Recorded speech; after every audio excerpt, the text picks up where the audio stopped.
శ్రీ గణేశాయ నమః. ఓం శ్రీ వేదవ్యాసాయ నమః. ఓం నమో భగవతే వాసుదేవాయ. ఓం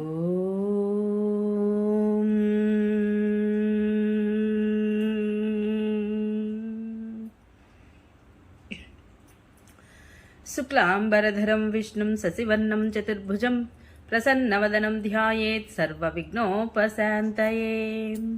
నారాయణం నమస్కృత్య నరం చైవ నరోత్తమం దేవీం సరస్వతిం వ్యాసం తతో జయముధీరయేత్.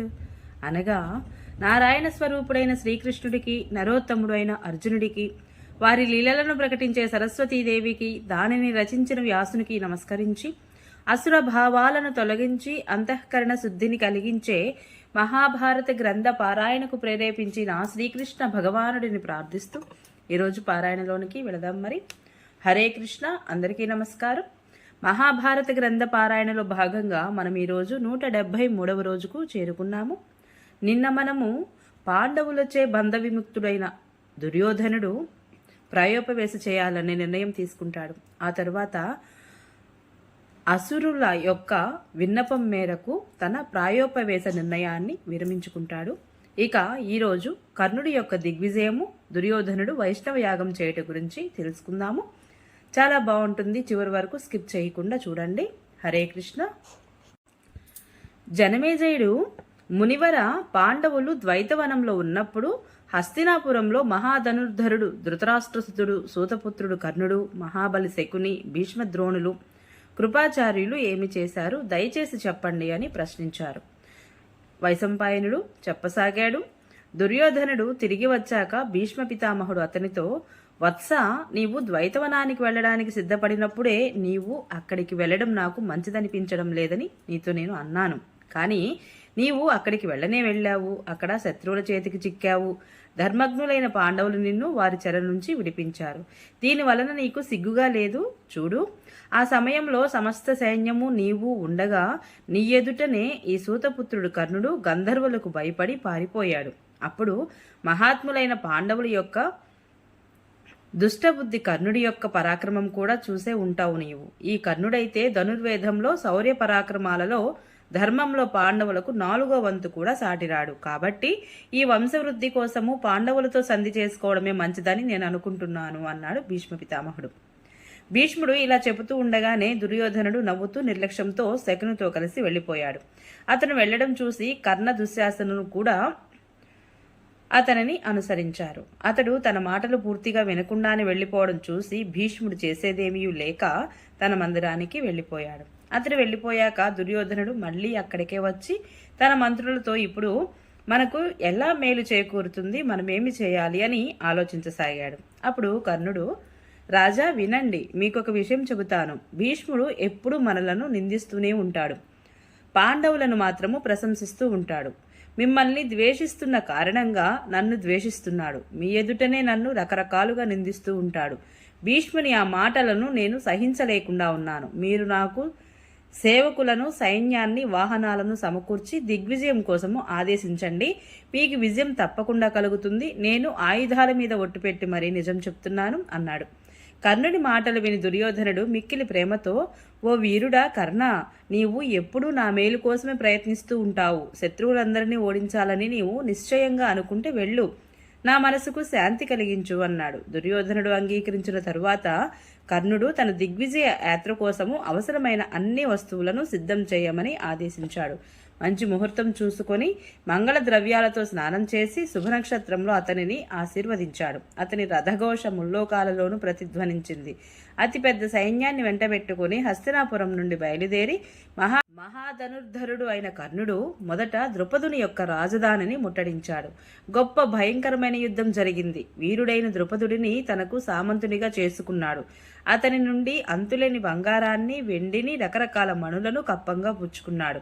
అనంతరము ద్రుపద మహారాజు యొక్క ఆధీనంలో ఉండే రాజులందరినీ జయించి వారి నుంచి కూడా కప్పం వసూలు చేశాడు. అక్కడి నుండి ఉత్తర దిశగా కదిలి అక్కడి రాజులందరినీ ఓడించాడు. భగదత్తుడిని ఓడించి శత్రువులతో పోరాడుతూ అతడు హిమాలయాన్ని చేరుకున్నాడు. ఈ రీతిగా అతడు ఆ వైపు రాజులందరినీ ఓడించి నేపాల దేశపు రాజులందరినీ కూడా జయించాడు. తిరిగి హిమాలయాల నుండి కిందికి దిగి తూర్పు దిశగా దాడికి వెళ్ళాడు. ఆ వైపునున్న అంగ, వంగ, కళింగ, సుండిగ, మిథిల, మగధ, కర్కఖండ, ఆవసీర, యోధ్య, అహిక్షత్ర మొదలైన రాజ్యాలను జయించి వశపరుచుకున్నాడు. తదనంతరము అతడు వత్సభూమిని జయించాడు. ఆపై కేవల, మృత్తికావతి, మోహనపట్టణము, త్రిపురి, కోసల మొదలైన నగరాలను తన ఆధీనంలోనికి తెచ్చుకున్నాడు. ఇవన్నీ జయించి కర్ణుడు వారి నుంచి కప్పం పుచ్చుకొని దక్షిణం వైపుకు బయలుదేరాడు. అక్కడ కూడా అతడు మహారథులను చాలా మందిని ఓడించాడు. రుక్మితో కర్ణుడిని ఘోర యుద్ధం జరిగింది. కానీ చివరికి అతడు కూడా సమ్మతించి కప్పం కట్టవలసి వచ్చింది. తరువాత అతడు పాండ్య, శ్రీశైలాల వైపు వెళ్ళాడు.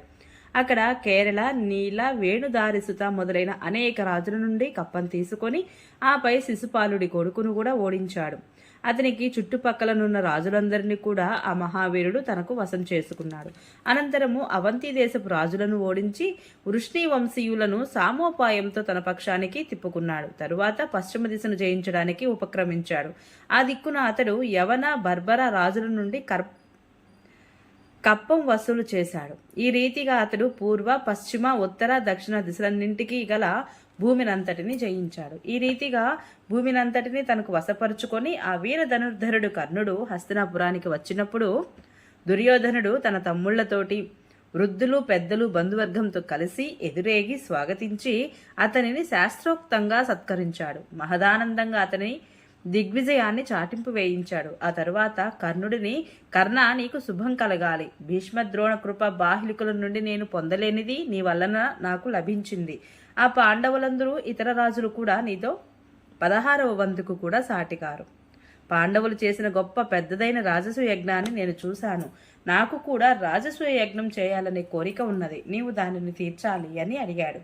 దానికి బదులుగా కర్ణుడు అతనితో, రాజా, ఇప్పుడు రాజులందరూ మీకు వశవర్తులై ఉన్నారు. మీరు యజ్ఞికులను పిలిపించి యజ్ఞ ప్రయత్నాలు చేయించండి అన్నాడు. దుర్యోధనుడు తన పురోహితుడిని పిలిపించి అతనితో, ఓ ద్విజోత్తమ, మీరు శాస్త్రానుసారంగా విధిపూర్వకంగా రాజసూయ యాగం ప్రారంభించండి. అది పూర్తిగానే మీరు కోరినంత దక్షిణలు ఇస్తాను అన్నాడు. అందుపై పురోహితుడు, రాజా, యుధిష్ఠిరుడు జీవించి ఉండగా మీరు ఈ యజ్ఞం చేయలేరు. కానీ వేరే ఇంకొక యజ్ఞం ఉన్నది. అది ఎవరికి నిషిద్ధం కాదు. మీరు విధివత్తుగానే దానిని చేయండి. దాని పేరు వైష్ణవ యాగము.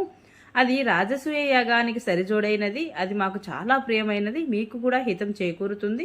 ఎట్టి విఘ్నాలు, ఆటంకాలు లేకుండా జరుగుతుంది అని చెప్పాడు.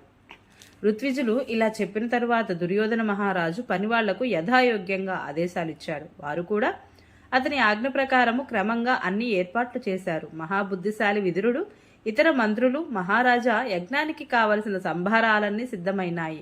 అతి విలువైన బంగారు నాగలి కూడా చేయబడింది. యజ్ఞానికి నియతమైన సమయం కూడా సమీపించింది అని తెలియజేశాడు. ఇది విని దుర్యోధనుడు యజ్ఞం ప్రారంభించమని ఆజ్ఞాపించాడు. అంతటితో యజ్ఞకార్యం ప్రారంభమైంది. దుర్యోధనుడికి శాస్త్రానుసారంగా విధిపూర్వకంగా యజ్ఞ దీక్ష ఇవ్వబడింది. ఈ సమయంలో ధృతరాష్ట్రుడు, విదురుడు, భీష్ముడు, ద్రోణుడు, కృపుడు, కర్ణుడు, శకుని, గాంధారి అందరికీ చాలా ఆనందం కలిగింది. రాజులను, బ్రాహ్మణులను పిలవడానికి వేగరులైన దూతలు పంపబడ్డారు. వారంతా వేగంగా నడిచే వాహనాలెక్కి ఆయా ప్రదేశాలకు వెళ్లారు. వారిలో ఒక దూతతో దుశ్శాసనుడు, నీవు వేగంగా ద్వైతవనానికి వెళ్లి అక్కడ ఉన్న పాండవులను, బ్రాహ్మణులను విధిపూర్వకంగా యజ్ఞానికి ఆహ్వానించు అని చెప్పాడు. అతడు పాండవుల దగ్గరకు వెళ్లి నమస్కరించి, మహారాజా, రాజశ్రేష్ఠుడైన దుర్యోధనుడు తన పరాక్రమంతో అంతులేని ధనాన్ని పొంది ఒక మహాయజ్ఞాన్ని చేస్తున్నారు. అందులో పాల్గొనడానికి ఆయా ప్రదేశాల నుండి చాలా మంది రాజులు, బ్రాహ్మణులు విచ్చేస్తున్నారు. మహాత్ముడైన కురురాజు నన్ను మీ సేవకు పంపించారు. ధృతరాష్ట్ర కుమారుడు దుర్యోధన మహారాజు మిమ్మల్ని యజ్ఞం కోసం ఆహ్వానిస్తున్నారు. మీరు మీ అభీష్ట యజ్ఞాన్ని తిలకించడానికి దయచేయండి అని విన్నవించాడు. దూత యొక్క మాటలు విని యుధిష్ఠిరుడు,